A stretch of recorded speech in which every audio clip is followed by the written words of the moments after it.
Joining us now is Democratic Senator Alex Padilla of California. He's a member of the Senate Judiciary Committee. Senator Padilla, first of all, thank you for joining us this morning. I know it is early, so we do appreciate your time. Can you just explain for us the decision that was made to broker this deal, if you will, in exchange for some of these lower court judge confirmations, which, to be clear, are important? Just this past week, the 200th judge was confirmed. The 200th judge that President Biden had put forth was confirmed, and it's historic. However, leaving 4 appeals court seats open in order for Donald Trump to be able to fill them, help us understand the deal that was brokered here. Yeah, no, look, I appreciate the question, and good morning, everybody, bright and early from the West Coast. What's unclear is if this deal was simply sort of a schedule for the week, or if this is a deal for the rest of the month, the rest of the session of Congress. Senator Schumer said, well, there's traded away maybe some appointments where the votes weren't necessarily there. Well, let's try. We got to try everything we can every day that we can between now and the end of session to confirm as many federal judges as possible, circuit court, district courts. So I do think my colleagues are ready to, stay overnight yet again, work into Fridays or through the weekends, whatever it takes to get as many judges confirmed as possible. I think the country is well aware of the importance of Supreme Court justices when it comes to important policy, law, and the future of our country. We should not lose sight of how important circuit court judges are and district court judges are for decades to come. Well, to that point, you've got judges urging Congress to pass a bill that would expand federal trial courts. This from Bloomberg. The Senate unanimously passed the Judges Act, sponsored by Senators Todd Young and Chris Coons in August, that would add 63 permanent and 3 temporary federal district judgeships handed out in tranches over the next decade. Still, the legislation could face opposition from Democrats. Representative Gerald Nadler, the Judiciary Committee's ranking member, said last week he was leery of giving President-elect Donald Trump more judges to appoint. How are you thinking about this, sir? Yeah, look, I'm actually a co-sponsor of that legislation, and in the negotiations, look, it was tricky. You had Republicans who did not want to support providing potentially President Biden in a second term more judges to appoint, or potential President Harris in her first term more judges to appoint, just as Democrats are concerned about President Trump appointing more judges. So the bill was structured to sort of pace the expansion of the judiciary so that the next president would have a few more, the president after that would have a few more, and the term after that would have a few more. So I still remain supportive of the legislation because at the end of the day, there are capacity concerns. We have judges in a number of districts throughout the country, including in California, that are overworked. Their caseload is huge. And when it's delays in the justice system, we know that justice delayed is justice denied. So I'm still supportive of the legislation, and we'll see what the House of Representatives does between now and the end of session. Senator, I know Senator Schumer's representative indicated that the trade, going back to the trade for the 4 circuit judges, for the lower court appointment judges, saying that they all lack the votes to get confirmed. I just want to put out there, that's the fight. That's the fight. At the end of the day, the appeals court seats are much more valuable to Donald Trump than, the lower court seats. Why? Because he knows everything flows upstream. And the appeals court is going to make a louder bang and noise for his purposes than a lower court. But that aside, you have that process in which the Democrats are trying to maneuver and position for Joe Biden's remaining months.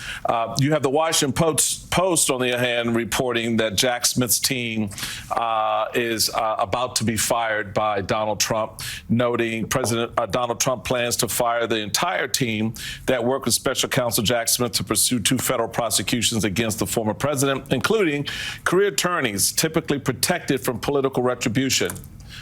What do Democrats plan to do when this happens? Because we know it's happening. I mean, so it's not a question of, well, maybe this will happen and people sitting around in Washington with their thumbs in the usual places. And then all of a sudden this happens and everybody in Washington is shocked. Oh, my God. And not doesn't have a plan. So we know he's going to do it. He's telling us going to do it. What's the plan, particularly to protect those career lawyers who did their jobs? Right. So look, I appreciate the question, because for all the attention there's been about what's going to happen come January 20th and beyond, there's a lot that can and needs to be done in the interim, whether it's confirming these judges that we've been talking about, whether it's, from a California perspective here, protecting FEMA dollars, protecting ensuring some EPA waivers and HHS waivers that have been pending and we need finalized before Trump takes office. But when it comes to things like maybe the Matt Gaetz investigation, we've got to preserve the records of the House ethics investigation, the FBI investigations, for our consideration going forward. And in this particular case, what can we do to preserve the professionals within the agency? This is why the Attorney General position is so important. We know Trump is going to try to politicize the Department of Justice. This is just one small example of what's to come. So we have to protect the professionals, but also protect the information, the evidence, the information they've gathered, whether it's for policymaking down the road or for true consideration, right? The Senate has the advice and consent role to play when it comes to the president selecting his cabinet and other administration officials. Stakes are high, and we're going to continue to work hard all the way to the last day. Let's talk about this advise and consent role, Senator. Obviously, Matt Gaetz was Donald Trump's first selection for Attorney General. He is now out.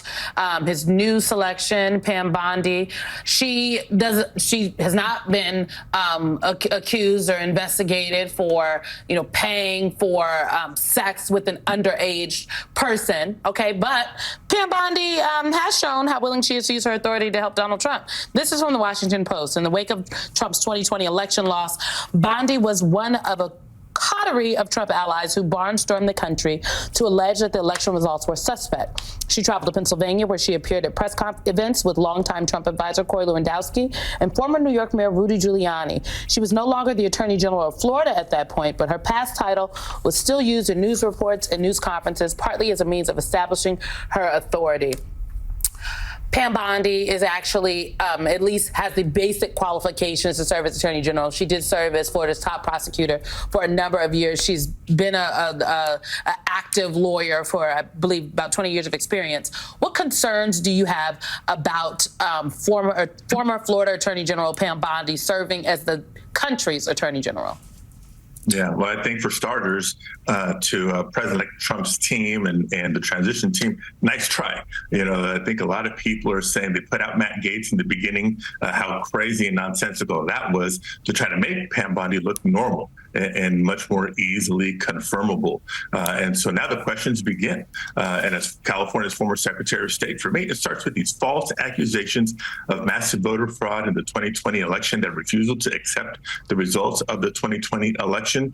She should know better as a former Attorney General. We asked for the evidence back then, didn't get it. Here we are 8 years later, still no evidence of massive voter fraud. Other questions include, why she was so quick to dismiss charges against Trump University for their scamming of so many people across the country soon after she got a political contribution from, Trump's foundation. That is suspect. The fact that she defended him in his first impeachment, also calls into question if she were to be confirmed, because, hey, Republicans want to just give Trump what he wants. She might be confirmed.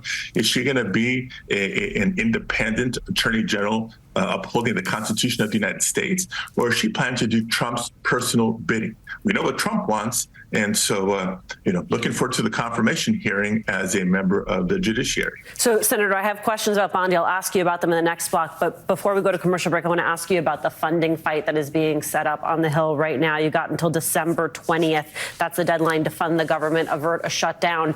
There are some Republicans who want to see that push ahead into January. How do you think this lands? Yeah, I think still to be determined. There's still time to strike a deal, get a responsible budget for the fiscal year that we've already begun. And regardless of whether it's before the 20th or after the 20th, between the filibuster rules in the Senate and such a narrow majority in the House. It has to be bipartisan at the end of the day. You even see a split amongst House Republican leadership. Scalise is saying one thing, Speaker Johnson saying another. So a lot still to hash out in the next couple of weeks. Senator Padilla, it was wishful thinking that you were staying with us. I'm going to have to ask my questions of Mark Elias. Thank you so much for getting up early, being with us. After a quick break, we're going to continue this conversation. This is The Weekend on MSNBC.